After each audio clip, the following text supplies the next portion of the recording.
फरीदाबाद के सेक्टर 16 में पहुंचकर केंद्रीय श्रम मंत्री भूपेंद्र यादव ने प्रधानमंत्री नरेंद्र मोदी द्वारा शुरू की गई डिजिटल बैंकिंग योजना की कड़ी में एचडीएफसी बैंक से शुभारंभ किया। बता दें कि डिजिटल बैंकिंग के लिए हरियाणा में अभी केवल एचडीएफसी बैंक को ही चुना गया है। ये भी बता दें कि पूरे देश में 75 शहरों में ये योजना आज से शुरू हो गई। केंद्रीय श्रम मंत्री भूपेंद्र यादव ने कहा कि प्रधानमंत्री नरेंद्र मोदी द्वारा बैंकिंग डिजिटल योजना शुरू की गई है।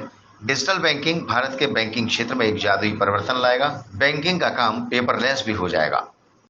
आज प्रधानमंत्री जी ने पूरे देश में डिजिटल बैंकिंग की शुरुआत करी है। डिजिटल बैंकिंग भारत के बैंकिंग क्षेत्र में एक ऐसा परिवर्तन है जो बैंकिंग सेक्टर को transparency, accountability, financial inclusion, accessibility और सबसे ज़्यादा ईज़ ऑफ लिविंग और ईज़ ऑफ डूइंग के लिए जो क्विक रिस्पांस बैंक का चाहिए वो देने में सक्षम करेगा। माननीय प्रधानमंत्री जी के नेतृत्व में भारत डिजिटल क्रांति की ओर बढ़ रहा है। डिजिटल क्रांति का अर्थ ये है कि ज़्यादा से ज़्यादा लोगों को देश की सुविधाओं का सही समय पर लाभ मिले और ये भारत के आने वाले समय के आत्मनिर्भर भारत के लिए एक बड़ा कदम है।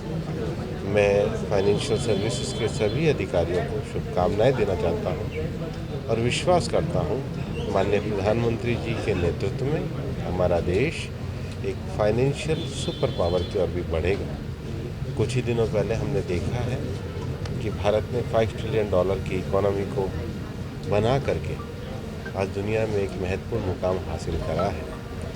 अनेक रिफॉर्म्स आईबीसी से लेकर के और सरफेसी लॉ तक जो किए गए हैं वो फाइनेंशियल सेक्टर को मजबूत करने के लिए किए गए हैं। लेकिन केवल रिफॉर्म नहीं, जनधन अकाउंट जैसे एक्शन लेकर के उस रिफॉर्म्स के साथ आम आदमी को जोड़ा गया है।